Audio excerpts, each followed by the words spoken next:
Welcome to Tuesday, October 4th, 2022, East Lansing Regular City Council meeting. We'll open with roll call. Councilmember Babcock. Present. Councilmember Brookover. Here. Councilmember Watson. Here. Mayor Pro Tem Gregg. Here. Mayor Bacon. Present. Next, I'll look for a motion to approve the agenda. So moved. Second. Moved and seconded. Any discussion?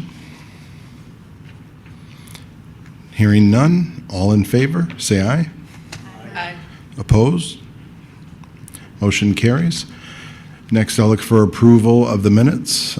Regular Council, the 20th of September, 2022. I'll move approval. Second. Moved and seconded. Any discussion? Hearing none. All in favor? Aye. Aye. Opposed? Motion carries. All written communication received by council are posted to the online agenda packet. That's all communication received before 4 p.m. Next up, communication from the audience.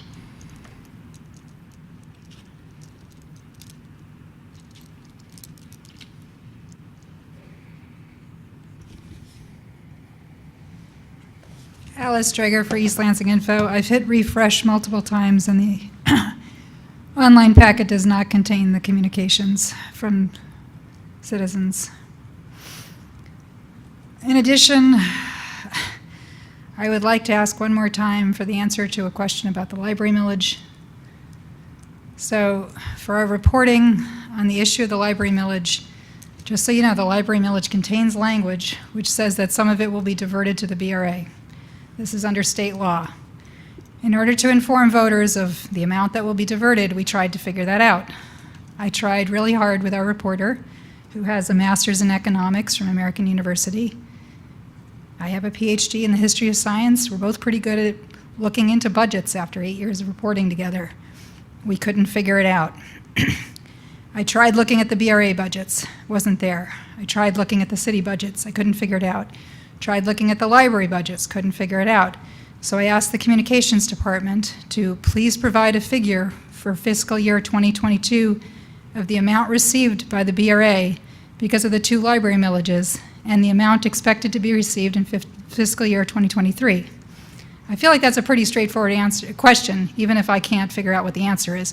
I feel like the city must know the answer to that. So then, a day or two later, I got informed that a FOIA I had filed was answered. I hadn't filed a FOIA.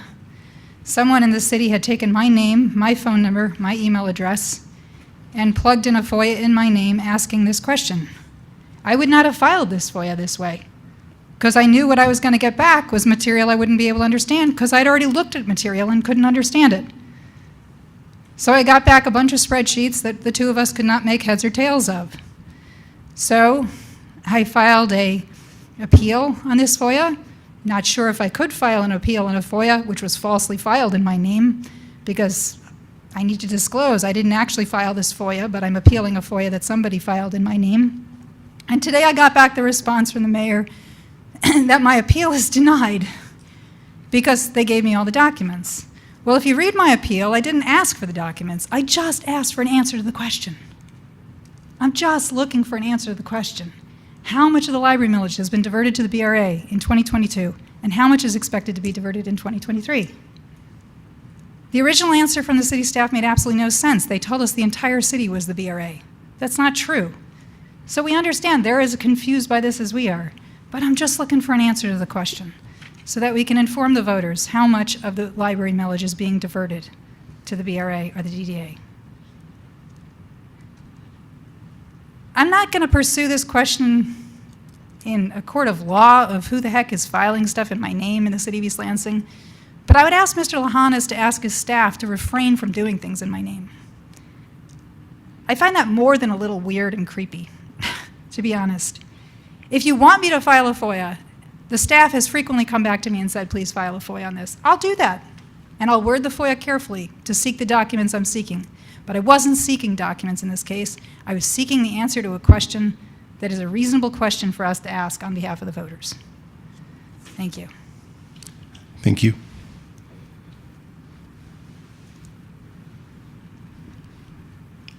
Any in-person comment? Hearing none. Anyone online queue? There are no callers in the queue. Next up, communication from the mayor and council members. Councilperson Brookover, No, thank you, Mayor. Councilperson Babcock. Thank you.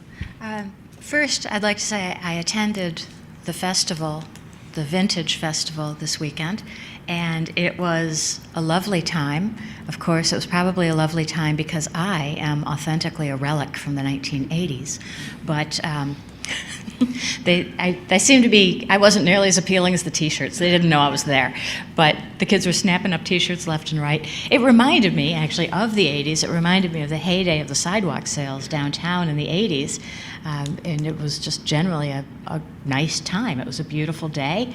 They did a nice job. You remember at a certain age, you become invisible, but that's part of life.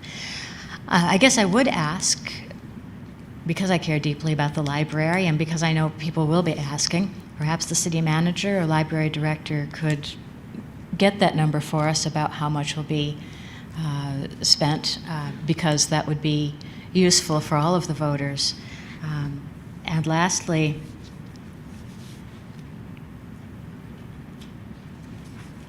I'm not even sure how to phrase the question because it's so weird to me, but why was a FOIA filed in someone else's name? Who filed the FOIA in someone else's name? And has this happened other times, and if so, when and with whom? I'm baffled. It does not escape my notice that we hear often that one person is the source of X amount of FOIAs, but if that one person isn't filing the FOIAs herself, that sort of blows that theory to smithereens, doesn't it? Thank you. Councilperson Watson. No, thank you. Mayor Pro Tem Gregg. I left the city for 4 days for a business trip, and I missed so many things. I missed East Lansing Welcomes the World. I missed the mural dedication at the library. I missed Goodfellas ribbon cutting. I missed the Vintage Festival. I feel like everything happened last week in East Lansing, and I wasn't here for it. So obviously I can never leave again. But I'm excited that we have such a packed schedule and such a variety of things. We've got a lot more ribbon cuttings coming up for new downtown businesses. So I'm pretty sure those are listed on our downtown website, but I'm not 100% sure. I'll check with Adam. But those are public and everyone's welcome, and it's exciting to see such a increase in traffic downtown. That's a good one. Yeah, I missed the mural, which was a beautiful celebration. I'm bummed out that I wasn't available, and I think Councilperson Watson for representing council at that event and the reports, and I was even caught off guard with the beauty of the outcome of the picture. I hadn't seen it, but some of the students obviously were leaking it and saying how cool it was ahead of that. So I was hearing things, but what I heard, it just, eclipsed everything that I anticipated. It was amazing and beautiful event. And then also was able to cut the ribbon for Goodfellas this week, which was a blast. And Chamber was there in support, and their families and little kids, and it was really cute. And thanks to the city and staff for support on that. Out front, City Hall, you've seen the signs up for registering to vote. It's going to be a really active voting season, so please don't wait till the last second to do your voter registration and stay on top of that process, because I think those last days heading up are going to be pretty busy, and I don't want anyone to miss the opportunity to register or do anything around voting. So begin to work on that process if you can. Coming up October 7th, East Lansing Police Department and the Red Cross between 10 a.m. and 4 p.m. Faith and Blue Weekend at Martin Luther Chapel. Come out and donate blood. I will come out and give some of mine that day prior to the weekend. I don't know if it's a good idea prior to the weekend, but you can have some of my blood. I'll be there to support the event. Also, I want to wish a blessed Yom Kippur to the community at large beginning this evening, and just hope all that goes well for all the families and people who celebrate that tradition. It's Library Appreciation Month. I was able to make the tail end of East Lansing Welcomes the World. It was so cool. It's my first time ever seeing it. Apologize for not paying attention to that event, but incredible event. The students, the young people, the energy, it was cool. 1,000 bags of popcorn. It was just really neat and very cool. So thank you to the library staff and all the members of the community who came out for that. It was just, I'll be back for that. That was so neat. Heading towards Monday, Indigenous Peoples Day. Park renaming, October 10th, 11 a.m., formerly Abbott Park. That day, come on out in support of that event. That's on the agenda today. That's presumptive that it passes the agenda today. Next up, there's a couple focus groups coming up on fair housing. I know people want to interject and answer questions on fair housing. So you have opportunities with a Friday focus group, October 7th, 1:30 to 2:20. There's an additional group 3 to 4 p.m. on that same day at the Hannah Center. And then if you can't make that date, there's an opportunity on Thursday, October 13th at the Hannah Center, 6 to 8 p.m. So I know a lot of conversations going on around housing. This is a good opportunity to voice your opinions on affordability and fair housing and the challenges and obstacles to fair housing. I think it's a valid discussion. So if you can make any of those dates, please come out for that and support. And then, looks like we lost my pro tem. We'll have several additional ribbon cuttings and things coming up here. I don't want to pack any more into this right here because it's going to be hard to remember it all, but I'll put them into the next agenda. Next up, City Manager's Report. Thank you, Mayor. Just a couple of quick items. One is to say thank you to Kristen Shelley and the library staff for hosting East Lansing Welcomes the World. Great event that's been going on for a number of years to welcome our international students and scholars to the community. It's been very well attended. Obviously, we had to do a couple of year hiatus with COVID, so appreciate the staff putting that on. My understanding is that Councilmember Brookover was there to welcome people, so appreciate that. Appreciate all the staff's hard work in getting the word out about that, and thank you for hosting. A great place to do it in our East Lansing Public Library. I wanted to quickly address the question from the podium. So our understanding from Ms. Drager is that the spreadsheets have a highlighted number on them. You just have to add them up. We will add those numbers up and we will produce a number. And then there's also a percentage overall. So I think that it was all highlighted on the spreadsheet and we will do that computation and provide it. To speak to the issue of how it was actually became a FOIA, I could turn that over to our city attorney to answer that question. Thank you.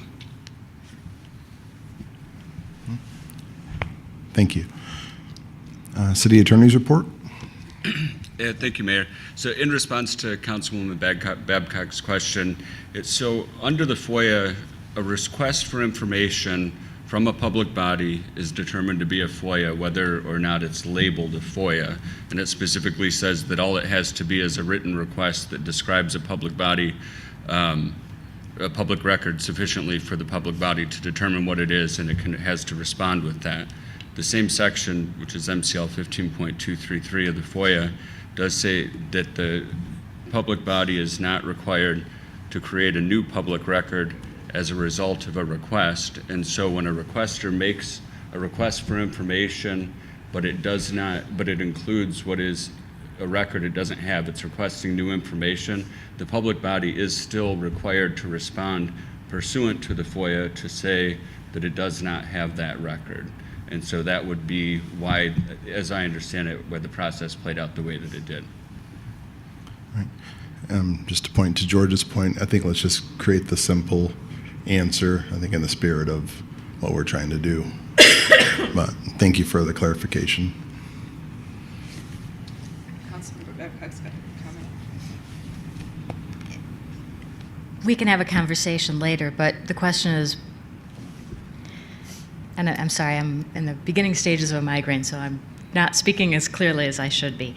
But I can tell you that every single one of us receives requests for information daily, and I have never, I understand, I'm familiar with the FOIA law. I have never heard of a public body turning a request for information into a FOIA. Again, we can discuss later, but just for my edification, if someone emails me because they're curious about the city's requirement for a fire pit. Am I to treat this as a FOIA? As a clarification, under MCL 15.233, it's upon the individual providing the public body's FOIA coordinator with that request. So the obligation does not arise until it's given to our clerk's office. You could forward it if you wanted to. I'm aware I could forward it if I wanted to. We'll discuss later. Thank you. I'm well aware of that, Mayor Pro Tem. Thank you. Next up, item 3, consent agenda. We have the following items on the consent agenda for council's consideration. Item 3.1, approve the following appointments or reappointments to boards or commissions. A, Hannah McDermott to the University Student Commission for a full term ending September 30th, 2023. B, Matthew Burns to the University Student Commission for a full term ending September 30th, 2023. C, Catherine Cusick to the Housing Commission for a partial term ending December 31st, 2023. D, Perry Kleinhens to the Transportation Commission for a partial term ending December 31st, 2022. Item 3.2, approve a resolution acknowledging the retirement of Marion Owen, Executive Director of Tri-County Office on Aging. Item 3.3, approve a resolution recognizing October as Michigan Library Appreciation Month. Item 3.4, approve a resolution to correct the spelling of Azaadiikaa Park. Item 3.5, approve a resolution honoring Indigenous Peoples Day. Item 3.6, approve a conditional Class 3 rental license for 760 Berkshire, allowing up to 2 unrelated persons or a family to occupy the unit. This is a 2-unit structure known as 758 through 760 Berkshire Avenue. The side addressed as 758 Berkshire currently has a rental license allowing up to 3 unrelated persons or a family. The owner is Daljinder S. Mann, Okemos, Michigan. Item 3.7, approve the 2023 City Council meeting schedule. Those are all the items on the consent agenda for council's consideration. I'll look for a motion. Motion to approve the consent agenda. Second? Moved and seconded. Any discussion? Hearing none, all in favor? Aye. Opposed? Consent agenda passes. Next up, item 4.1, consideration of ordinance number 1515, West Road, conditional rezoning.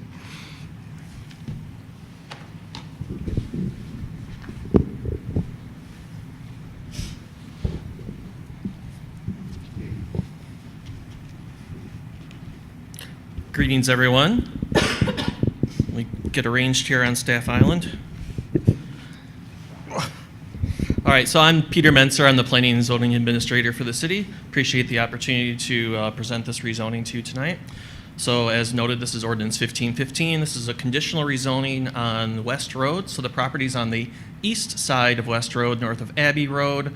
The request is to go from B5, which is one of the city's business districts, it's a community retail sales business district, to M1, which is manufacturing district. Manufacturing district.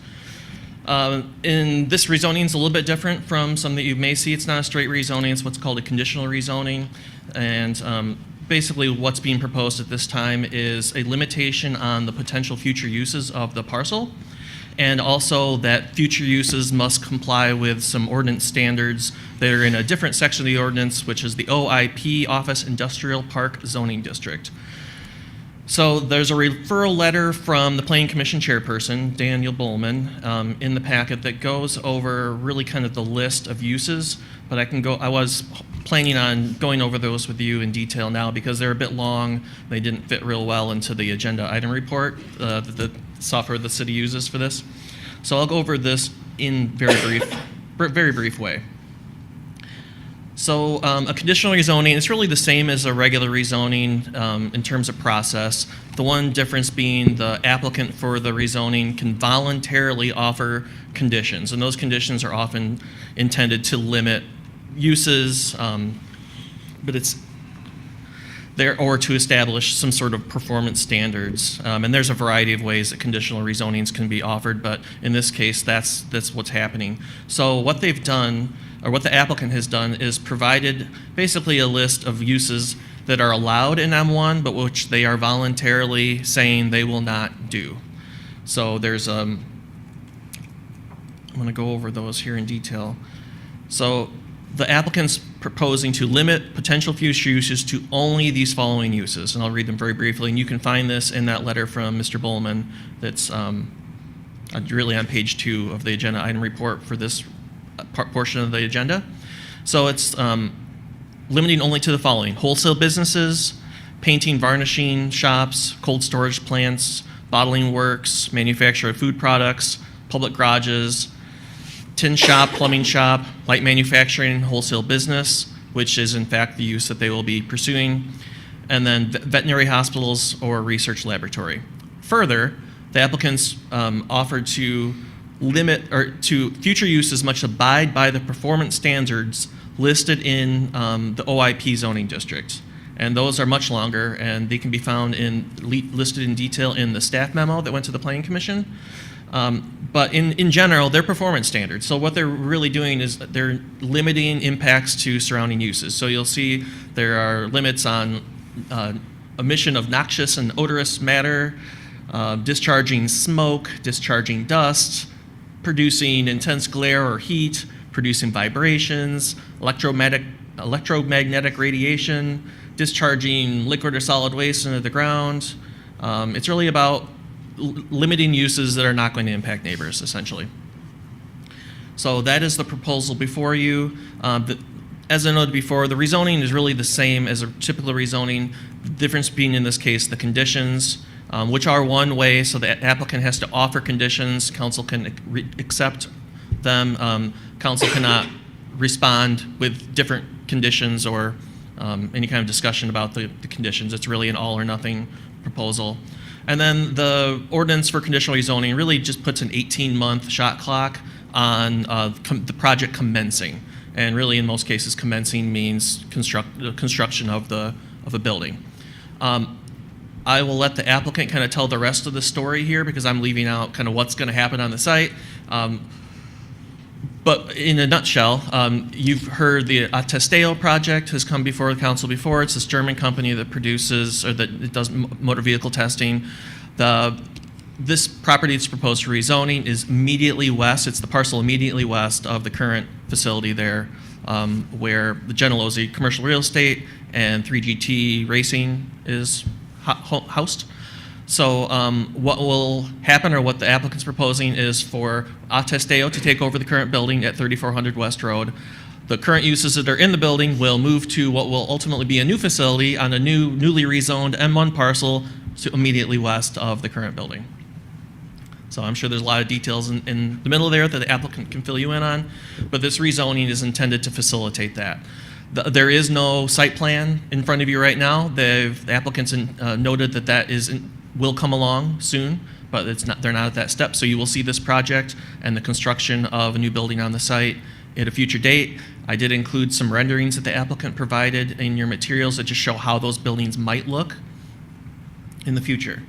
So certainly John Genealosi is here to explain, further explain or answer any questions you may have. I will be right here to answer any questions you may have as well. And thank you. Good evening, John Genealosi with 3400 West Road LLC. And certainly Peter did a commendable job explaining the situation. It's a little bit unique, obviously, to this area, but for some of you who I know were on council when we went through the Eagle rezoning and lot splitting plan some years ago, some of this may sound familiar. So I'll start just with the conditional rezoning. We offered the same conditions on the proposed parcel that were accepted on the current M1 parcel to maintain some symmetry between those two uses. And the conditional rezoning was really, our offer was based on a consideration for our neighbors, number one, at various times in the past few years. Greenstone, for example, has been very much against marijuana facilities in the adjacent area to their building. So certainly one of the uses involved in M1 is a grow facility, and we struck those out just as consideration for our neighbors.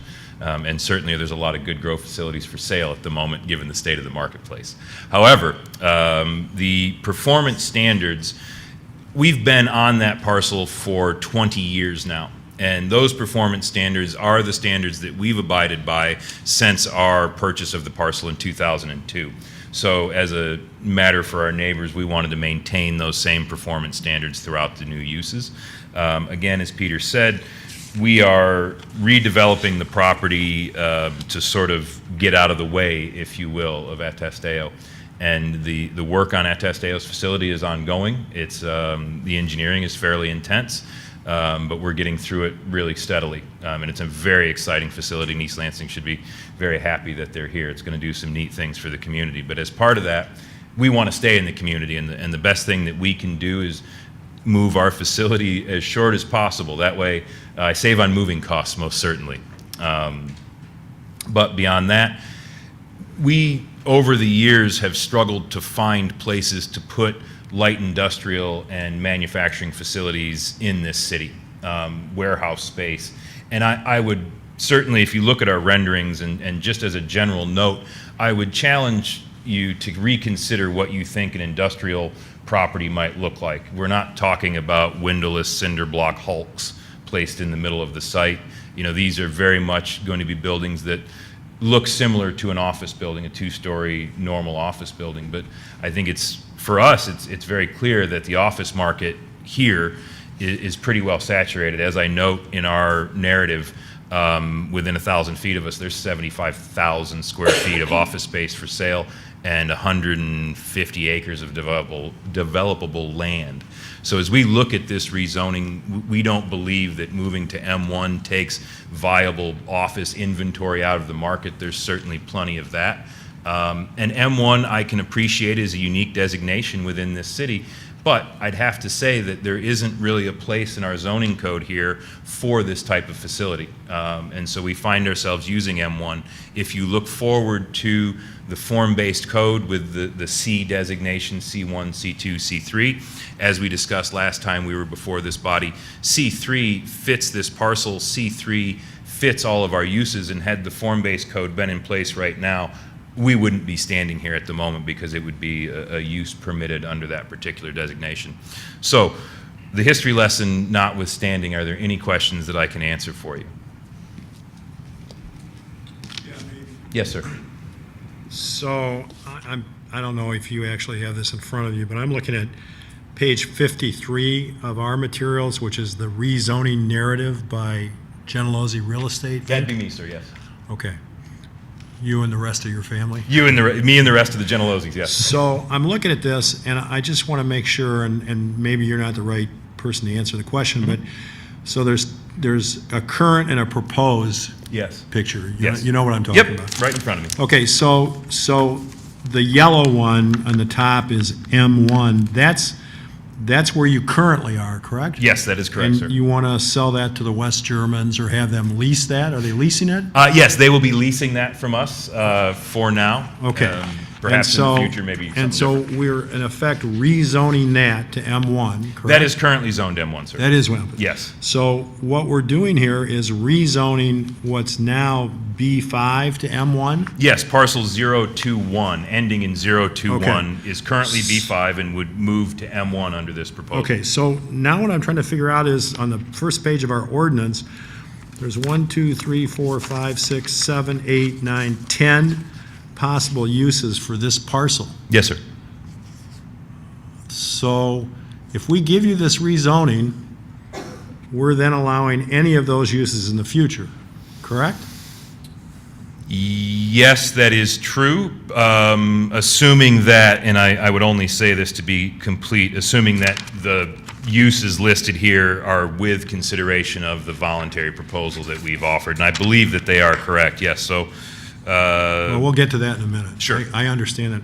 So, I mean, you're going to use your facility for essentially, I'm going to call it inartfully racing support, correct? yes. Okay, same thing you guys have been doing for what, 35, 40 years now? Quite a long time, and Okay. certainly we do have other businesses that we endeavor to. So, And I hope one of your older relatives isn't still racing, is he? We try and keep him out of the car. You can only do so much when he signs your paycheck. Right, okay. So, and I'm glad you're staying in East Lansing, I'm glad this is happening, but as a practical matter, do you actually need these potential future uses for your use of this building? I mean, for instance, tin shop or plumbing supply shop, manufacturer of food products, bottling works, including milk bottling or distribution station? I would argue, sir, that the uses by right under M1 are perhaps a bit antiquated in their description. You don't even have to argue with me on that, I agree. I don't, I mean, certainly, I cannot imagine necessarily a situation where we would be vulcanizing rubber in that facility. And I think that in that situation, some of the performance standards may be difficult to meet in that case. But yes, as a practical matter, you are correct that any of those things could take place on that site. And again, if I'm following this correctly, you're essentially agreeing or proposing a conditional rezoning agreement, correct? Yes, sir, that is correct. Okay, and part of that is you're indicating that you're agreeable to the conditional rezoning, including all of those things, right? Indeed, I am, yes. Do you really need all those things? I can't answer that question because who knows necessarily what the future holds. I would submit. You don't have to tell me that. Yeah, I would submit that many of those things are incredibly unlikely, and I may also offer that to improve that situation under the form-based code, council may want to consider changing the uses permitted under M1. Because as this parcel matures under a new code, it will receive a new designation, and at that time, certainly different restrictions could be offered. And you'd be willing to abide by those restrictions? Certainly, we'd want to discuss them, but yeah, generally, I think that we would. You know, it's hard for us as a landowner, as a developer, to ever say no to something without knowing necessarily what it involves. Shoot, I thought I was going to back you into that corner. No, I didn't think so. Okay. But you know, I understand. I'm not trying to be difficult. no, So your question is a valid question, sir. Good. Thank you. I believe So, it is. which of your uses, of these uses on the first page of the ordinance number 1515, which one do you categorize your use as? Well, so I would argue that You don't have to argue. I'm sorry. I would argue. submit, sir, that I'm just trying to figure out which category is yours. we fall under a number of them, as it turns out. Okay, The motor vehicle repair, the light manufacturing. We produce a lot of our own components. I can't tell you that. Can't tell you the exact number of cars, but we've produced probably 20 chassis out of that facility so far. Okay. So, again, we have some components that might fall under the research laboratory. We do some contract work for people who want to know certain things about engines or transmissions or something like that, or electronics. But I generally believe that we would fall within that range somewhere. And I would also say that, you know, a few of these, I believe, would fall right back under light manufacturing. You know, the tin shop, or the tin shop certainly would. Plumbing supply shop, I mean, I don't understand what would be specific about plumbing that would require its own line item in the zone. Okay, I understand that, but so the three you would identify as you guys currently being involved in would be the motor vehicle repair shop, the light manufacturing, and potentially the research laboratory? Yes, I think so. I think that's a very fair statement. Thank you. I appreciate your candor and undertaking my cross-examination, as inartful as it is. No problem. Always glad to do it. Questions? I just have a few small Peter questions. You had mentioned something about putting this on the agenda and that it was difficult. Is that what you said? like, that our system didn't fit with uploading it? No, so what I intended to mean was really, so our agenda item report, just the memo, like the cover memo that you get in the meeting packet, I had a lot of text to put into that, and I just didn't want to kind of put page after page, and instead referred you to like the original planning commission where the staff report where it's all listed out. That's it. Okay. I thought maybe it was about it not posting until Monday, but that's not what you were saying. No, everything Okay. posted fine. Okay, I see. And I just wanted to mention on page 5 of this item, there's just an error in the mayor's name. It refers to him as Rob. That's bad business.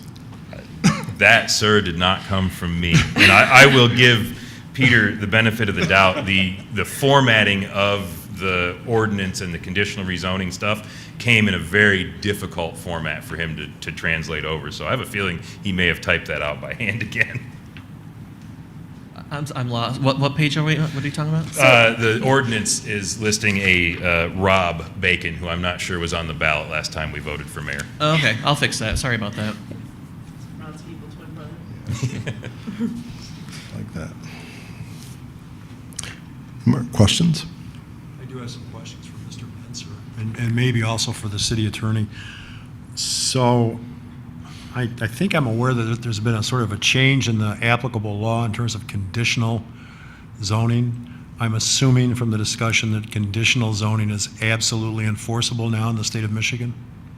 Yes, so this is technically done under the Michigan Zoning Enabling Act. There is the one provision where, like we've said a couple different times here, this is the offer that they make. It is for limited specific uses, which this does conform with, and the limitation on it is that we can't counteroffer, so to speak.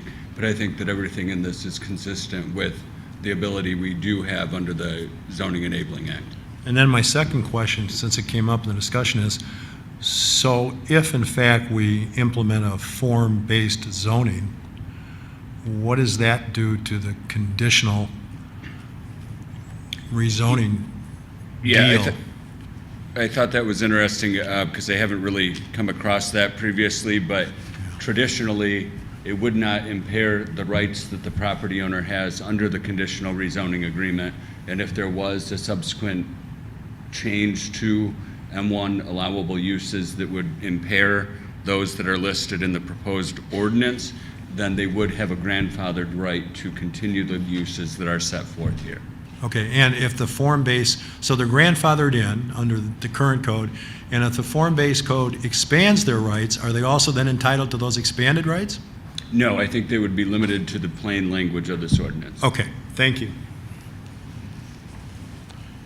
I'm sorry, Peter, one more question, just curiosity. The stuff on smoke and noxious fumes and all that stuff that I understand came from another ordinance section? Yeah, it's from the OIP So district. I'm just curious, where did all that stuff come from? What's the origin of all those things? Do you know? I don't know the origin. I'm assuming that we just had this district with uses that had the potential to produce those things that would be impactful to neighboring properties. Okay, And that was our attempt to limit the impacts. Understand that I think I know everything about everything, but what, pray tell, is a Ringelmann chart? I can actually answer that question. Well, I'd like him to answer it. Oh, okay. What was can you repeat the question? What is a Ringelmann chart? Ringelmann chart. I do not know. And is there a Ringelmann chart on file in the office of the Director of Building and Zoning? If there is, I haven't seen it, but I can look into it and report back. You want to go ahead and answer it now? I will answer that question. So a Ringelmann chart is used to assess the color of smoke emissions. So for example, if you had something that burned, if you were burning tires, let's say, and the Ringelmann chart is effectively a chart with different colors of smoke, right? And then a little window next to it, and you hold it up in your vision to the smokestack, and you keep working your way up and down the chart until you find a level of smoke and density of smoke that matches what's on the chart. It is not something that you would see every day and is more applicable to like an EPA administrator perhaps, or someone on the environmental side who is looking. I don't know that it's still used, I looked it up because we were under the OIP zoning designation for so long that curiosity got the better of me. I do not own one in my business, Well, though. Peter, I guess given that, I'd like to have you report back to us by email Yeah. as to whether something like that actually exists in the city of Lansing, or city of East Lansing, because if we're relying on it, Yeah, I we'll do. want to know if it's still extant. Okay. I would also be willing to bet that if it did come down to an evaluation of the Ringelmann chart, you would probably have to hire an outside expert to indeed determine where you lived on that chart. And can you read it after like 2 old fashions? It depends on whether you use 1 or 2 eyes. Okay, thanks. Peter, quick question. I think it's a lot easier than that one. Okay. The M1 designation, if we went to the form-based code work with, and it was a C3, can you just kind of, just for the record, for the public, kind of dumb it down? What are the general differences between I see what the M1 designation is. What were we allowable under the C3 designation? if You know, I that's- don't have those memorized, but I can report back to you via email. That'd be great for me. Okay. Yeah, for my education. I can speak generally, just Shoot from, it. from what with the research that we've done with it. C3 combines a bit, and I won't necessarily, cross my heart on this, but C3 essentially combines some of the M uses and R&D type uses with the B5 office uses. It is meant to be sort of the highest use category within that step of suburban non-city center zonings. So it permits a wide range of things, and it sort of simplifies all of these little vague areas that you have. Thank you. And I only asked that, Peter, I think because looking at the property grid, seeing the other properties nearby, I assume maybe that would be what they'd be looking for if we changed code, and the initial 2 properties would be grandfathered with M1 per this conversation, I think per the city attorney. So I assume maybe that's what the next. It is on the future use, the future land use map that is available. I think it's the 2018 master plan. And during our first discussion of the rezoning and lot splitting on this site, we used that quite extensively to sort of demonstrate that C3 designation was the right thing for this part of the world, because a lot of the stuff around it was also C3. Thank you. Any further questions? Thank you. There is a motion in your memo. Should you consider approval of the rezoning? Well, did we open the public hearing? Not yet. No, not yet. Open it now. Yeah. Okay. Getting your guys' questions answered. All right, this time we'll open the public hearing. Any public comment or for the public hearing?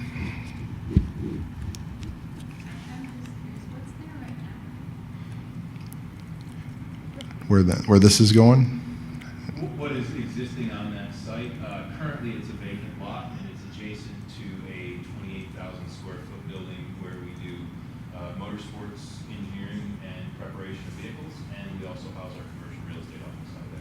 We're directly across the street from Greenstone Credit, just south of MSU FCU, north of where the new hotel is. Oh, is it like, What's that? is that Coolidge? So it's west of Coolidge Road. We're just opposite the Skymint dispensary on Coolidge Road. So, well, is it like things are growing there? Could we, Oh, sorry. Yeah. rather than having a soliloquy in the audience, if we have a public hearing, can we have people that come up and ask Come on up. questions, please, for the record? I don't know, I guess my questions are to you. So it's a vacant lot, it's like, just like, things like growing there right now? No, currently it's 2.4-ish acres of well-maintained turf and a few ornamental cherry trees. All right. Okay.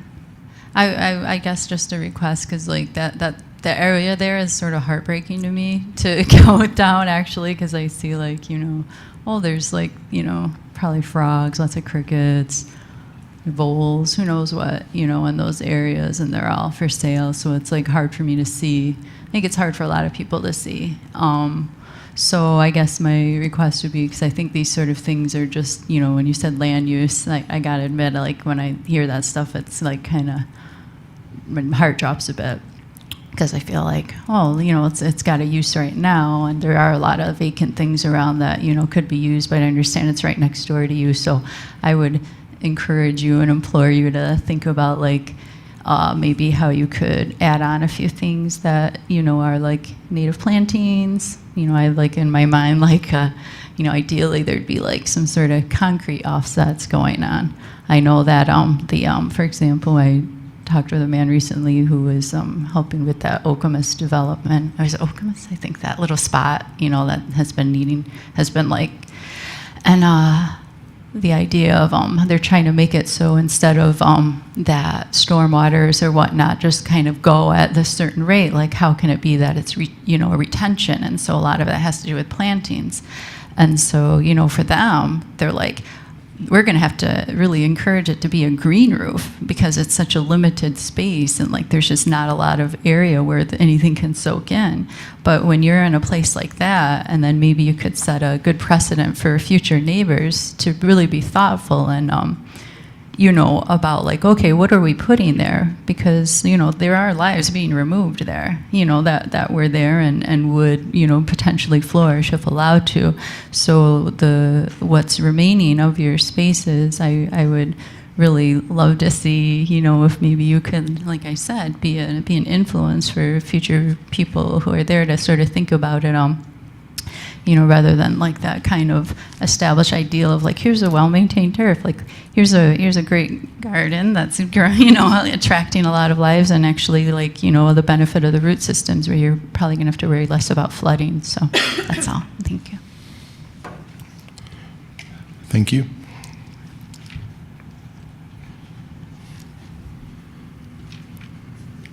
In person? Anyone in the online queue? We do have a caller in the queue. Matthew, you're welcome to address the public hearing.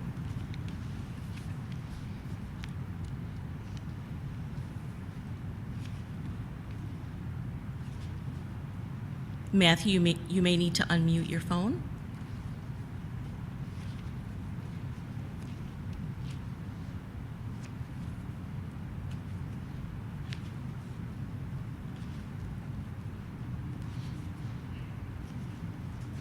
That's the only caller we have in the queue. Thank you.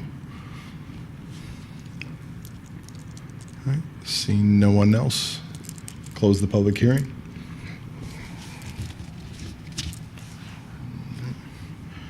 And Peter, on this one, you're looking for a motion for the motion that's in the... Yeah, there's a motion to, if you consider rezoning, there is a motion in your packet to guide that. I'm going to wait and make the motion, but I don't have a motion in my packet. It's the very Somebody have a top motion screen. someplace?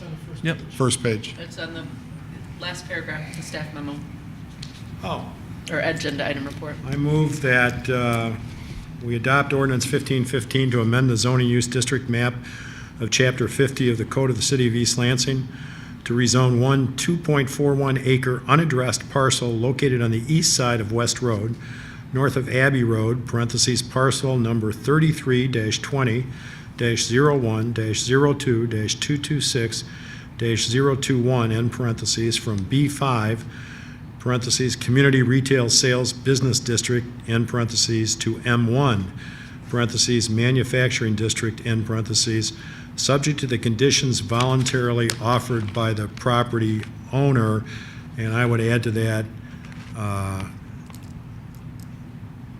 and the conditional rezoning agreement of the owner.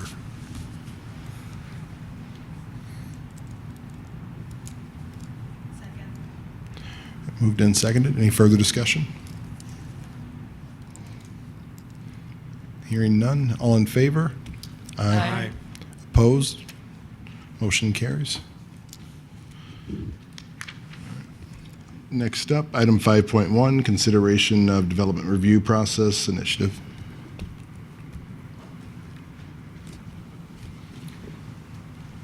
Okay. This is me again. Thanks again. This is Peter Menser, Planning and Zoning Administrator for the city. So good evening. So I really appreciate the opportunity to talk with you about this topic tonight.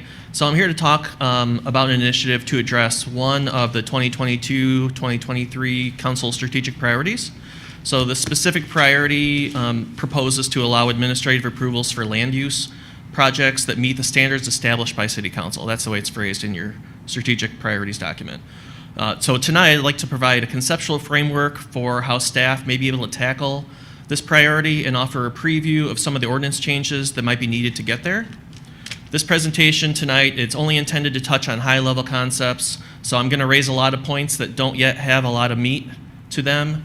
But what I'm hoping to get out of this conversation or presentation is agreement on direction. So once we've established a direction, or at least some agreement and alignment on direction, I would plan on then getting to work on a draft ordinance to bring forth at a future meeting. So in short, there's a lot more to come on this topic. My appearance here tonight is simply to get the ball rolling. Before I get into the meat of the presentation, I would like to note that a lot of what I'm talking about tonight is based on best practices that have been identified by the Michigan Economic Development Corporation as part of the Redevelopment Ready Communities Initiative. So although the RRC isn't the main objective of this effort, the concepts that make up that program are being adopted by communities around the state, and the city needs to move in that direction to remain competitive and attractive to investment. The overall mission of this initiative is to make it easier to do business with the city, frankly. To me, that doesn't mean we approve every project that comes along. It means establishing a process that's predictable and easy to follow. It means eliminating duplicative process and unnecessary delays. So projects will be rejected, projects will be approved, but the focus really is how do we get there? And the underpinning of everything I'm mentioning tonight is that nothing changes in the scrutiny by which we review development projects. Faster does not mean we overlook issues or bend the rules. We continue to take advantage of the professionals on the city team to vet and scrutinize projects to ensure we get the best product for the community, and all viewpoints are heard along the way. So I have a short PowerPoint presentation I'd just like to run through, and then at the end have a couple questions. And Zoe, I'll use verbal cues to have you change slides. And if I turn, I apologize for that. So slide 2, please. Thank you. So I just want to talk about how everything works now. And this may be a repeat for some of you, but I want to provide an overview. Next, please. So the current development process is really, we receive an application by staff, and it's typically, things start with my team. So we're the planning and zoning unit in the planning department, and we intake projects, and then we kind of shepherd them through the system. So what that entails is really, it's a notice period. So we review the application materials, we send them to applicable staff in the city. Once it's complete, we start the process. So it usually starts with a notification period the state requires a minimum of 15 days, and then plus you have the newspaper that has their publishing deadlines. So that gets us to the Planning Commission for a public hearing. That is 2 meetings. So the Planning Commission, with their bylaws, they have a public hearing, and then they have a meeting following that is well, they'll take action, then make a recommendation. From there, we'll bring it back to council and set the council public hearing. So that's at a separate meeting. It's typically on the consent agenda, where you'll say, schedule a public hearing for this date for this project. From there, we go to notices again, and that's the same process as before that got us to the Planning Commission, and then arrives at, like we just had for the rezoning, public hearing at council, and usually there's a decision that's rendered the same evening. On the right, you see a flow chart that was created by staff back in 2013. It just shows kind of the complexity of the diagram, and I understand it's blurry, so you're not gonna be able to see it, but I just wanted to kind of show you how complex it can be and how many players are involved in this process. So the site plan, one thing I do want to note, and it kind of is at the meat of what we're getting at here, but the site plan process is really the process that any and all development projects go through. It's called site plan. So that's applicable to all new developments. Any new building that's coming through the city is going through site plan. And there aren't really any ways around that, or there isn't, we have an administrative process, but the parameters are pretty narrow. So the administrative approval for modifications, so this would be in addition to a building or somehow a change in the project, but it's really limited to any addition that's 5% or less. Mr. Mentor, I think you want to advance your slide. Oh, yeah, can you move to? Thank you for that. So the parameters for administrative approval are any project that increases total floor area by 5% or less. I think my presentation says greater, that's incorrect. Any project that increases the minimum parking requirement by 5%, or any project that increases total residential occupancy by 5%. So those are the parameters where a project comes in, and myself as the planning and zoning administrator could could identify that as an administrative approval only, and you've seen a couple of those. I think most recently was the addition to the parking lot for Granger to occupy the building out on Coolidge Road. Next slide, please. So some challenges inherent in that process is it can be long, and it's a long process for a sector that seeks efficiency and predictability, because there's just a lot of factors. As we know, the economy is constantly changing, and construction costs are constantly changing. So looking for a process that's predictable, and they know what it entails and how to get through it. So as noted before, all commercial development projects go through site plan that requires council approval, and they have that two-step planning commission site council approval process. There are no commercial land uses allowed by right. So a couple of other challenges moving forward, they're just a big part of this is how do you maintain a robust project review process while also making it timely, and also maintaining avenues of public input. Next slide, please. So the scope of the review for this evening is really, I'm looking at 4 different things here. One is identifying efficiencies in the development review process, eliminating steps if possible. Number 2 is reclassifying land uses to add by right approvals, and I'm going to touch on each of these individually here in a minute. Create alternate avenues for public input. And 4 is develop criteria for projects that need city council or planning commission approval. Next slide, please. The first of those is identifying efficiencies in the review process. So a couple notes to consider. The current, I guess what I'm describing here is kind of how I'd like to tackle this and some of the points along the way.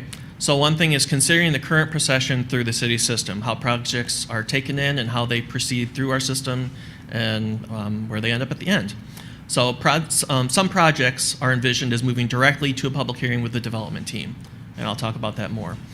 Eliminating unnecessary duplicative steps if possible. An example of this would be that separate meeting I noted earlier for scheduling the public hearing. So that can be a couple weeks depending on how the calendar falls to have that in-between step. And I mean, a note on that is I definitely always try to move people as quickly as possible through, and we take advantage of getting the notices rolling to accommodate and move as quickly as possible, but there is kind of that step in between that can be challenging. Another idea here is developing criteria for boards and commissions review of projects and identifying the most efficient way to incorporate input from the boards and commissions. The city has a lot of boards and commissions. Right now, the criteria is not clear for all the groups as to how and when they may be called up. So, for example, a commission on the environment or transportation commission, the current site plan process identifies those as being able to, as long as it's before the planning commission's public hearing, to identify those for review by those independent boards and commissions. And what I'm suggesting here is finding a way to also to incorporate those comments, but to, if possible, move quicker through the process. And then lastly is targeting 30 days for city action on projects. So if we do adopt an administrative approval process to really from application to public hearing to decision, have that happen within 30 days. So it's a lot to happen within 30 days, but I think it's a worthy target. Next slide, please. The second part of this initiative is reclassifying land use approvals and adding by right approvals.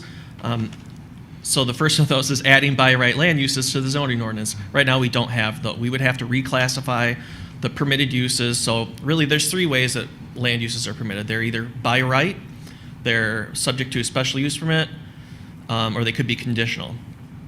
what I'm suggesting in this, that we explore, is reclassifying many of the permitted uses that are right now that require site plan approval. So this would be uses that do not require special use permit, that they would have a different path. They would be by right, subject to site plan review. However, site plan review, moving to the next bulleted item in this presentation, would be subject to planning zoning authority or planning zoning administrator approval.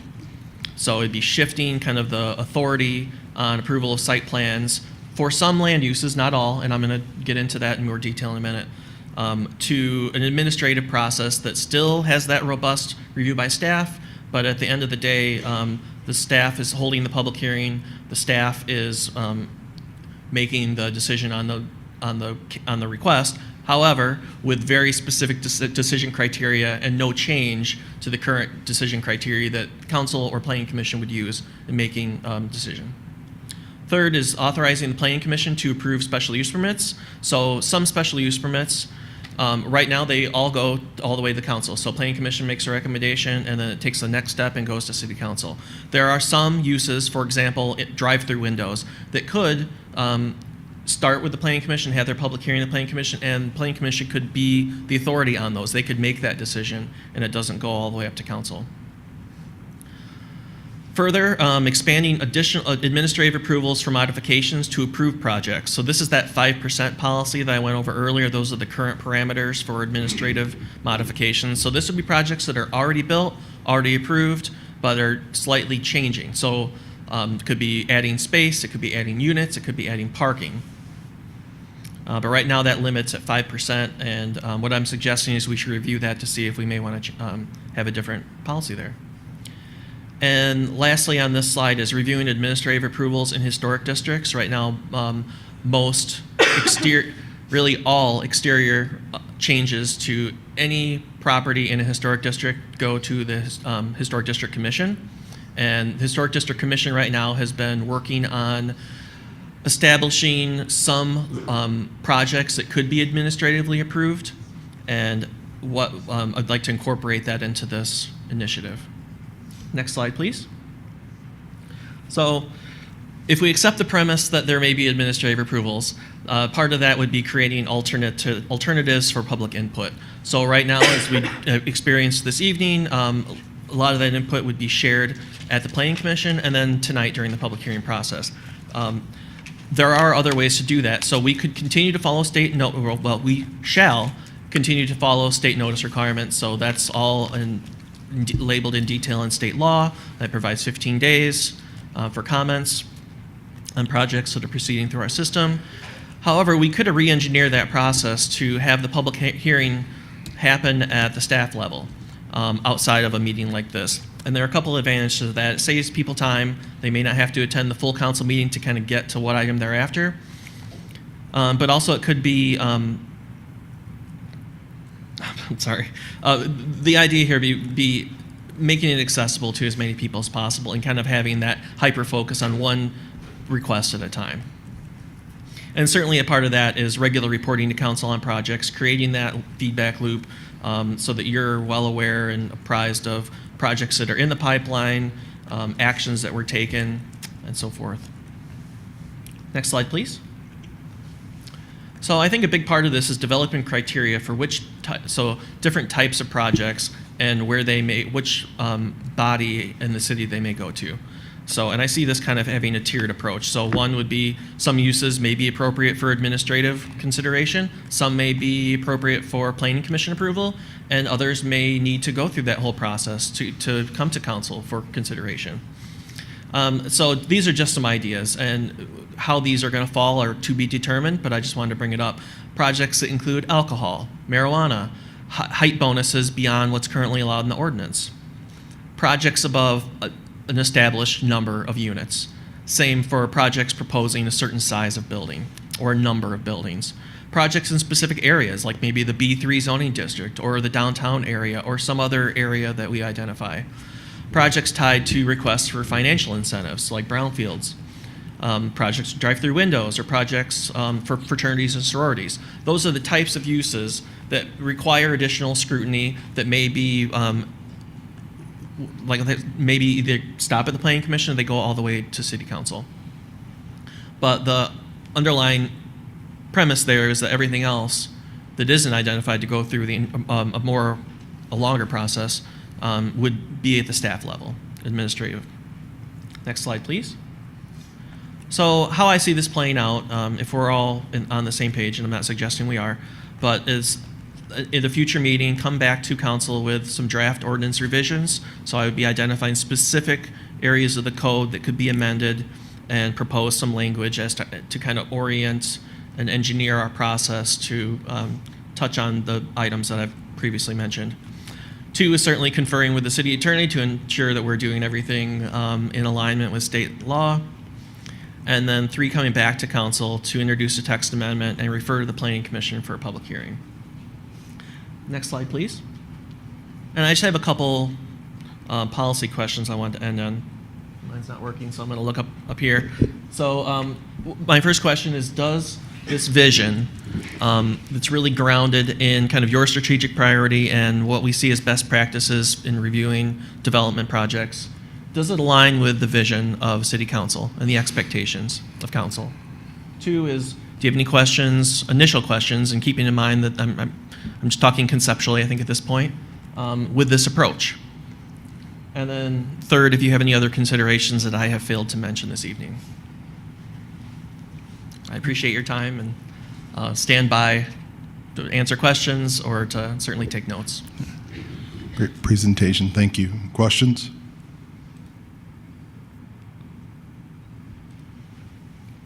I have just a concern. I understand the need for streamlining the process, and I understand their frustrations, but too often that comes at the expense of the public process.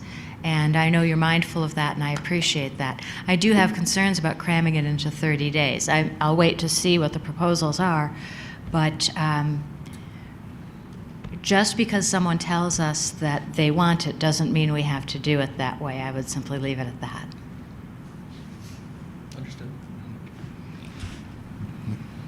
I have some comments more than questions. I think East Lansing's cumbersome process was not envisioned as a way to block development from East Lansing, but it was an attempt to, give East Lansing the highest quality projects. And I think I've sat through a lot of planning commission meetings, and I've sat through a lot of council meetings on both sides of the table. And I think the unintended consequence of that level of complexity is that it has really favored very large, well-funded developers to do business in East Lansing. And it has kind of worked against our goal of including a more diverse business base, people who are starting up at an entrepreneurial level. Every time we have one of those public hearings, every time our applicant needs to go to a meeting, they essentially need to bring their entire legal team with them, and all of the, expense that entails. The prettier the pictures, the more likely we are to approve it, just as everybody likes pretty pictures. So people who spend more money on architectural renderings have an advantage, et cetera, et cetera. So I am fully in favor of this, Mr. Menser. I appreciate the work that you've already put into it. I think, we certainly do our best to staff our boards and commissions with qualified people, and we have a lot of very thoughtful people on all of those commissions. So I expect to be excited to hear about how we will still engage those bodies. But I think the truth is that the best training and the best understanding of what development means in East Lansing really comes at the staff level. And so I think, streamlining this to the point where really what comes to council are things that are outside of what might be considered normal in other communities. And I would hope that, over time, if we get a more streamlined process, that we will start to see some of those smaller startup companies move back to East Lansing with the diversity and interest that they bring to our community. Have a statement as well. As we were talking through the previous process on code and adaptation of the code, it would seem like that's the horse and this is the cart, so to speak. So I would kind of be curious, we do plan to simultaneously kind of look at code adaptation and other the underpinnings of this as we kind of build out this new process. That'd be my kind of curiosity. I'd hate to build a new process and have all the kind of underpinnings broken or outdated. So this is a pretty, I think this is far more extensive than simply revising the process, probably, because as we're going to discover, other things are broken as we try to move through that. So I'd be interested in the kind of the underpinnings of that. And I think with speed as well, I think kind of what was mentioned by Dr. Biber as well, the environmental impacts and making sure we don't lose focus in that fast-moving process of, as we're kind of in a way closing out or closing in on the spaces in our community, just what that environmental impact is going to look like, and are we still giving those considerations and that for speed? And I'm one for speed, so when you ask about vision, that's a yes for me on that part, but not, obviously losing quality as well as or breaking rules out of the seeking speed. So yes, there's something there from that perspective, and then. I think those were the two big ones for me, making sure we improve the underpinnings of the stuff. I had some questions. Peter, so on the page that talks about the current development process, what's the minimum number of days that it takes then? I typically tell people 3 months to get through planning commission and council, depending on how the calendar falls and meetings. And actually, that's the point I was going to bring up earlier, was if we do have an administrative process, and again, it would not apply to all land uses. It would be kind of the ones that we, the collectively, being the city, have decided are acceptable or appropriate for an administrative approval. We would not be, so as meetings are canceled, one of the challenges is, as you know, that the council, as is your right, we don't meet if meetings are canceled or if we run into a situation like we have with COVID again. We could somehow keep the wheels moving on some of those other projects, so we continue to have those meetings because they would not be subject to a council schedule. It's just one kind of a side benefit to it just for those uses. But yeah, about 3 months, depending on publishing and calendar.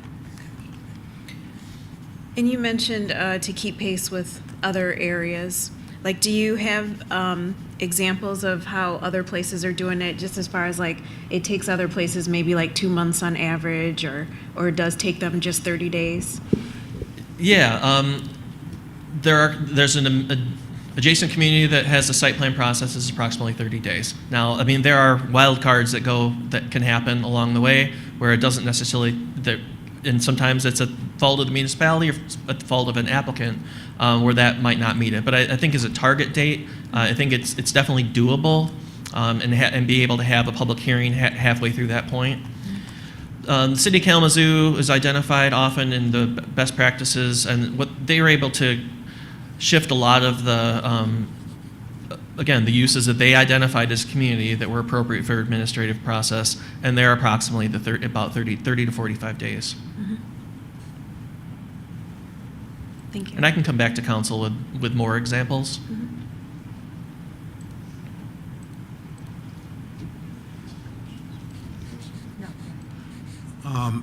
Well, out of respect for you, to answer your first question, my answer is no. I think that sometimes we make a mistake, me included, by looking in the retrospectoscope through the last 3 years with COVID. And I think a lot of what we think of as deficits in the process are deficits in part affected by COVID. Lack of meetings, remote meetings, inability to get people to meetings, inability to get people on commissions, et cetera, et cetera. So I think we need to be careful about that. I have a different view of this, and I guess to be blunt about it, I thought one of the reasons I ran for the city council and got beat by Ms. Watson was because I wanted to be a decider. And so here's a question for you, Peter, because I know you worked in Meridian Township, and I've represented people in front of Meridian Township in their process who didn't need to hire architects, And usually I represented citizen groups who were opposing things. And so isn't the bottom line on what you're proposing that you're going to centralize decision-making at some level with staff and take it away from the city council? Isn't that true? Well, the intent isn't to usurp the authority of council. No, I'm not asking that.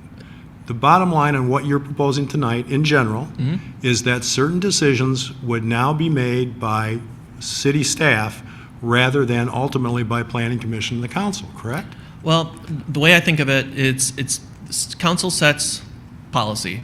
So really, at the administrative level, I would just be carrying out the policy established by council and using the same decision criteria. So I'm not looking at it as making subjective decisions.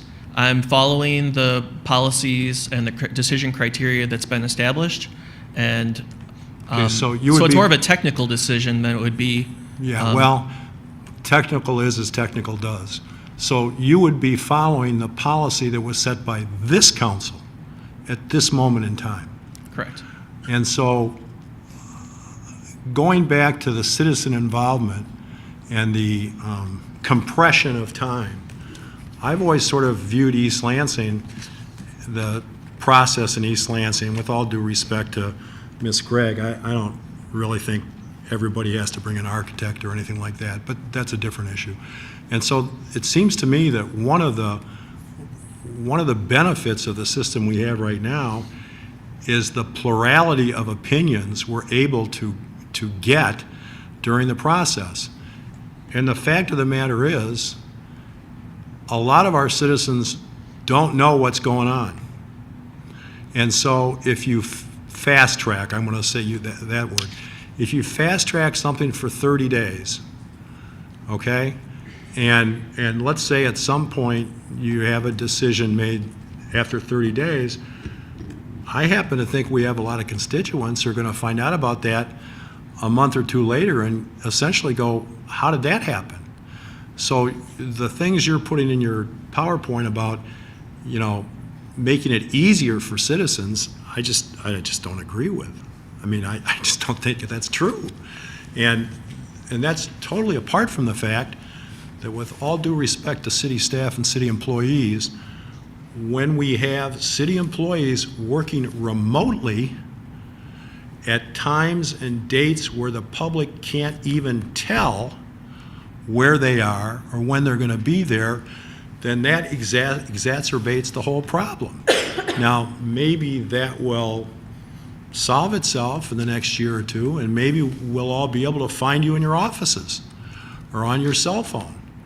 But the reality is, you're talking about implementing an administrative decision-making process where, again, with all due respect to our city employees, who I respect a lot and are doing, you know, they're working very hard, I have a lot of friends and neighbors and constituents who have a tough time figuring out who it is they're supposed to talk to and how they even get a hold of them.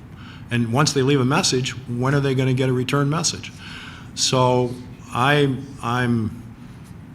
very concerned about this, and I for one, really would just assume you didn't spend a lot of time on this. I'd rather have you spend time on something else. And one other thing, which is, right now, the only commission that makes a final decision on anything in this city is the Zoning Board of Appeals, correct? Yeah. Everything else ultimately comes to the council. Thank you.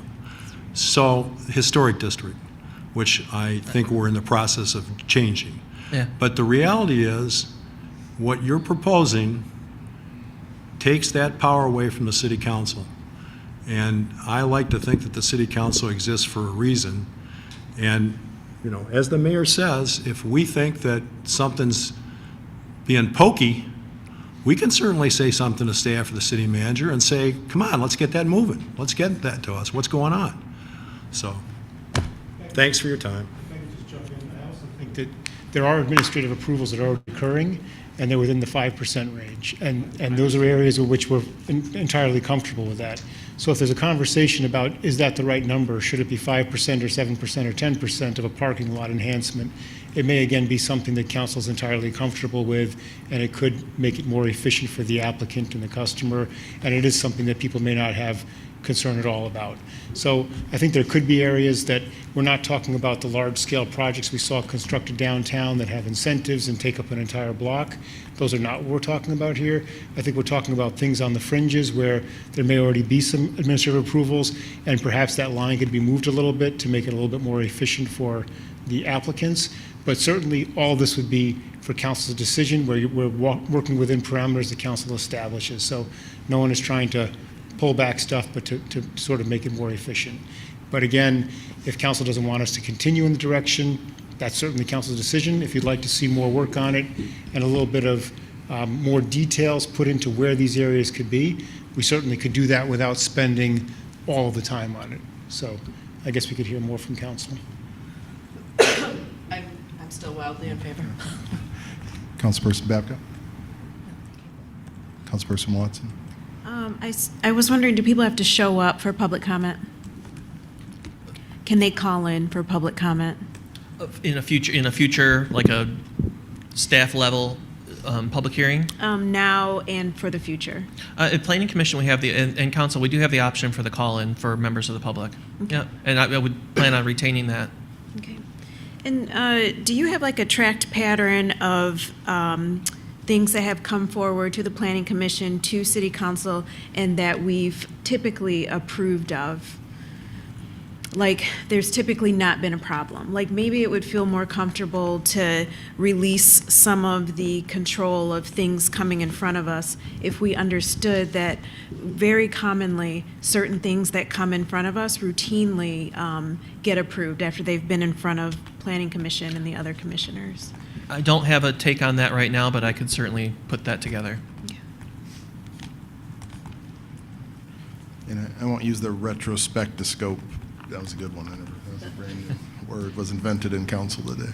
But in all seriousness, I think my bigger concern is obviously, I think Councilperson Brookover was like kind of being very kind. I think we would be giving away some power of future councils. It's an obvious thing, as well as,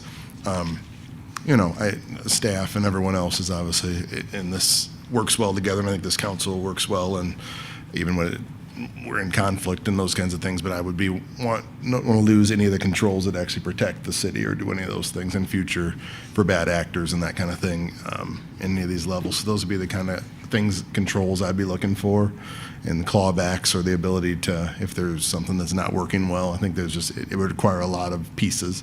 That's kind of what I was getting at earlier. I think Councilperson Brookover was framing that a little bit, the concerns of her kind of handing that power away. So from my perspective, the answer is probably yes, work on it, but maybe don't spend all your time on this one. I'd be more interested in the, like I had said before, kind of the other things for speed and the underpinnings of what you guys want with code, and what the marketplace wants out of our code and that kind of thing, and doing those things and revisiting this is all one big thing. Understood. Yep. Thank you. Thank you. Yeah. All right, next up, item 6.1. So I'll make the motion for City Council's request for closed session pursuant of MCL 15.6.268 1A to conduct personnel evaluation on City Manager George Lahanis, who has requested that the evaluation be conducted in closed session. Well, this must be making me cough now. We'll enter the closed session. We'll return back here only to adjourn the meeting. And for that, I'll make that my motion. I'll look for a second, and then we'll have a roll call vote. So moved? Moved and seconded. Yes. Councilmember Brookover? Yes. Councilmember Watson? Yes. Mayor Pro Tem Gregg? Yes. Mayor Bacon? Yes.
for a motion.